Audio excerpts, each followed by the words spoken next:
Hey Brock, this is Jeff Crane. What's up, buddy? Hey man, just one of your loyal delegates here in Utah for your 2020 candidacy as the president-elect, hopefully, of the United States of America. I know that you are an independent and that you're running this race based on your open mind as well as your open brain. I've known you for a handful of years now, and I've seen you in some pretty eye-opening experiences and have been pleasantly surprised every single time. From the first time you and I jumped in the back of that taxi in Puerto Rico to one of the blockchain events, and we both ended up in the back seat, the far back seat, and I looked at you and I said something like, I like it here, and you said this is my favorite spot.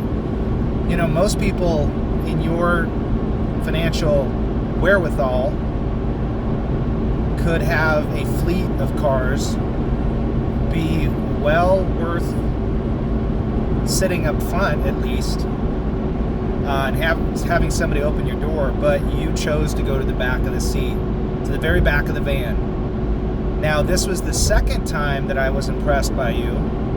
You remember it was in the same taxi. I was starving. Dude, I was so hungry I could eat a live iguana. And I'm sitting in the back, and we were waiting from some person I didn't know and you didn't know. It didn't matter. But the driver said something, hey, do you guys want to go? And I selfishly said, yeah. And then you're like, no, let's wait. We'll wait for that last person. And I was like, freak. Like I didn't pass the test, the hunger test. And you're like, no, dude, we'll wait. There was the other time when, I think it was within 24 hours of meeting you, I saw you in the streets. You had this hat on, that famous hat of yours.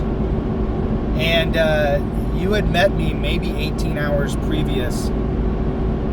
And you were with an entourage of people, good friends of yours, people in the blockchain world, mostly really close people with you.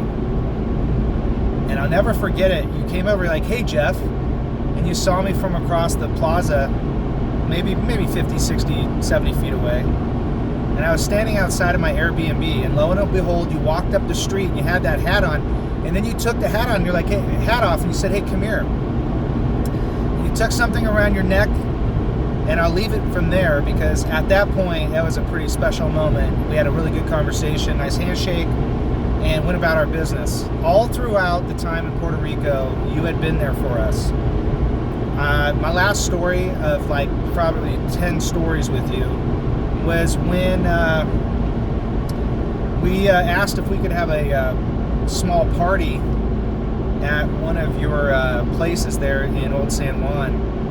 The old Mason Suites, the first Masonic temple, I think, of all North America, originally. And it's your place, and you have people stay there and whatnot. And we had only known you for maybe 10 days, 14 days, max. And we asked you if we could have a party, and it was like this really decadent chocolate party with some drinks and some friends, but the audience wasn't decadent. It was very laid back and low-key and welcoming, and I thought we were going to have 80 people. I think we counted 450 people, Brock. Bro, you're awesome. Just want to let you know I support you. So does Utah. Jeff Crane out.